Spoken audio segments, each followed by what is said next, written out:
تاریخی اہمیت کا سال ہے۔ اسی سال کی ابتدا میں مقبوضہ کشمیر سے تعلق رکھنے والے 2 ٹین ایجرز نے بھارتی مسافر طیارہ ہائی جیک کر کے لاہور میں اتار لیا۔ اب اسے بھارتی فالس فلیگ آپریشن کہیں یا کچھ اور، کیونکہ اس جہاز کو ہائی جیک کرنے والوں کو پاکستان اور بھارت دونوں ایک دوسرے کا جاسوس قرار دیتے رہے۔ اس واقعے کو بعض مبصرین سقوط ڈھاکہ کی بنیاد بھی قرار دیتے ہیں۔ بی بی سی کی ایک رپورٹ کے مطابق جنوری سن 1971 کی ایک سرد صبح 2 کم عمر نوجوان ایک بریف کیس ہاتھ میں لیے 26 دیگر مسافروں سمیت ایک چھوٹے فوکر طیارے میں سوار ہوتے ہیں، اور کچھ ہی دیر میں یہ طیارہ فضا میں بلند ہو کے جانب منزل گامزن ہو جاتا ہے۔ اپنی منزل کے انتہائی قریب اور لینڈنگ سے چند ہی لمحے قبل ان میں سے ایک نوجوان دوڑتا ہوا کاکپٹ میں داخل ہوتا ہے اور کپتان کی کنپٹی پر پستول رکھ کر طیارے کا رخ کسی اور ملک کی طرف موڑنے کو کہتا ہے۔ اسی طرح دوسرا نوجوان ہینڈ گرینیڈ ہاتھ میں تھام کر مسافروں کی جانب متوجہ ہو جاتا ہے اور انہیں تنبیہ کرتا ہے کہ اگر کسی نے چالاکی دکھانے کی کوشش کی تو وہ ہینڈ گرینیڈ چلانے سے گریز نہیں کرے گا۔ بظاہر یہ دونوں نوجوان ایک کھلونا پستول اور لکڑی سے بنے ہینڈ گرینیڈ کی مدد سے طیارے کو ہائی جیک کر لینے میں کامیاب ہو جاتے ہیں اور اسے زبردستی پڑوسی ملک پاکستان لے جاتے ہیں، جہاں وہ جیلوں میں قید اپنے کچھ ساتھیوں کی رہائی کا مطالبہ کرتے ہیں۔ آپ سوچ رہے ہوں گے کہ یہ مناظر ہالی ووڈ کی کسی ایکشن تھرلر فلم کے ہیں، لیکن ایسا نہیں، کیونکہ یہ مناظر آج سے 50 برس قبل پیش آنے والے طیارہ ہائی جیکنگ کی اس واردات کے ہیں، جس کے متعلق بہت سے سوالات اور ابہام کئی دہائیاں گزر جانے کے باوجود آج بھی جواب طلب ہیں۔ 50 سال قبل یعنی 30 جنوری سن 1971 کو 2 کشمیری نوجوان chairman Jammu Kashmir democratic liberation party Mohammad Hashim Qureshi اور ان کے دور کے رشتہ دار محمد اشرف قریشی نے ایک انڈین فرینڈشپ فوکر طیارہ گنگا کو سری نگر ایئرپورٹ سے جموں جاتے ہوئے ہائی جیک کر لیا اور بعد میں اسے زبردستی لاہور لے آئے۔ ہاشم قریشی کی عمر اس وقت صرف 17.5 سال جبکہ اشرف قریشی کی عمر تقریباً 19 برس تھی۔ طیارہ ہائی جیکنگ کی اس واردات کے پیچھے ممکنہ عوامل اور اس کی ہائی جیکنگ کے مستقبل پر اثرات کی تفصیل میں جانے سے پہلے یہ جاننا ضروری ہے کہ ہائی جیکنگ کا یہ منصوبہ کب اور کیسے بنا۔ سن 1968 میں جب جموں کشمیر لبریشن فرنٹ کے چیئرمین اور کشمیر کی آزادی کے لیے چلائی جانے والی مسلح تحریک کے روح رواں مقبول بٹ کو انڈیا کے ایک افسر امر چند کے قتل کے الزام میں سزائے موت سنائی گئی تو وہ جیل توڑ کر آزاد کشمیر بھاگ آئے۔ اس واقعے کے کچھ ہی عرصے بعد 16 سال کے ایک نوجوان ہاشم قریشی بھی اپنے قریبی رشتہ داروں کو ملنے پاکستان آئے۔ پشاور میں اپنے قیام کے دوران ہاشم قریشی کی ملاقات مقبول بٹ سے ہوئی۔ مقبول بٹ سے متاثر ہو کر ہاشم نے جموں کشمیر لبریشن فرنٹ میں باقاعدہ شمولیت اختیار کر لی۔ اس تنظیم کا مقصد کشمیر کو پاکستان اور انڈیا دونوں سے آزاد کروانا تھا۔ اس جماعت کے پیغام کو عام کرنے کے لیے یہ نوجوان مقبوضہ کشمیر کے علاقے سری نگر واپس چلا گیا۔ کچھ ماہ بعد یہ نوجوان سیالکوٹ کے راستے دوبارہ پاکستان آیا، لیکن اس مرتبہ پاکستان میں داخل ہونے کا جو اس نے طریقہ اپنایا وہ غیر قانونی تھا، جس میں معاونت خود انڈیا کی بارڈر سیکیورٹی فورس کے ایک اہلکار نے کی، جو ہاشم قریشی کو لال چوک سری نگر میں ملا اور بارڈر پار کروانے کے بدلے میں مقبول بٹ سے متعلق معلومات لینا چاہتا تھا۔ اس اہلکار کی مدد سے بارڈر عبور کرنے کے بعد ہاشم قریشی مقبول بٹ سے ملے اور آئندہ کا لاہ عمل طے ہونے لگا۔ 18 جون سن 1969 کو مقبول بٹ، ہاشم قریشی اور امان اللہ خان ڈاکٹر فاروق حیدر کے گھر راولپنڈی میں کھانے کی میز پر جمع تھے کہ اچانک ریڈیو پر خبر نشر ہوئی کہ ایریٹریا کی آزادی کی جنگ لڑنے والے 3 نوجوانوں نے ایتھیوپیا کے مسافر طیارے پر ہینڈ گرینیڈ اور ٹائم بموں سے حملہ کر دیا ہے، کیونکہ ایتھیوپیا نے اس وقت ایریٹریا پر قبضہ کیا ہوا تھا اور وہاں آزادی کی مسلح تحریک چل رہی تھی۔ وہاں بیٹھے بیٹھے مقبول بٹ کے ذہن میں بھی یہ خیال آیا کہ انہیں بھی اپنی آزادی کی آواز پوری دنیا میں پہنچانے کے لیے کچھ ایسا ہی منصوبہ بنانا چاہیے اور ایک طیارہ اغوا کرنا چاہیے۔ سری نگر میں موجود ہاشم قریشی نے برطانوی نشریاتی ادارے کے ساتھ گفتگو کرتے ہوئے بتایا کہ چونکہ اس مجلس میں موجود 4 لوگوں میں سے سب سے کم عمر اور نوجوان وہ تھے، اس لیے مقبول بٹ نے انہیں دیکھتے ہوئے پوچھا کہ ہاشم، کیا تم یہ کر لو گے؟ ہاشم نے جواب دیا، کیوں نہیں، میں کشمیر کی آزادی کے لیے اپنی جان تک قربان کر سکتا ہوں۔ ہاشم قریشی کے اس جواب پر اسے خوب داد ملی، جس کے بعد طیارہ ہائی جیکنگ کرنے کا منصوبہ ترتیب پانے لگا۔ ابھی ایک اور مشکل تھی کہ اسلحے کا انتظام کس طرح کیا جائے۔ اس مقصد کے لیے انہوں نے ایک کھلونا پستول حاصل کیا جو بالکل اصلی ریوالور کی طرح نظر آتا تھا۔ ہینڈ گرینیڈ بھی انہوں نے خود ہی بنایا اور اس پر رنگ کر کے اسے ایسا بنا دیا کہ وہ بھی ہو بہو اصل نظر آتا تھا۔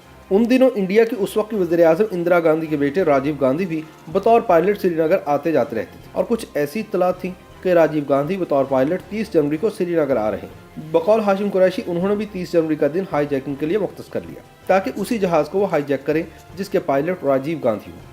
وہ مزید بتاتے ہیں کہ چونکہ بارڈر سیکیورٹی فورس ان پر مسلسل نظر رکھے ہوئے تھی، اس لیے انہیں چکمہ دینے کے لیے جہاز میں سوار ہونے کا طریقہ یہ نکالا کہ ان کے لیے ٹکٹ اشرف نے محمد حسین کے نام سے، جبکہ اشرف کے لیے ٹکٹ خود انہوں نے خریدا۔ 30 جنوری سن 1971 کو ہفتے کا دن تھا اور یہ دونوں نوجوان تیار ہو کر ایئرپورٹ پر آ گئے، لیکن انہیں جان کر مایوسی ہوئی کہ راجیو گاندھی کسی وجہ سے نہیں آ سکے،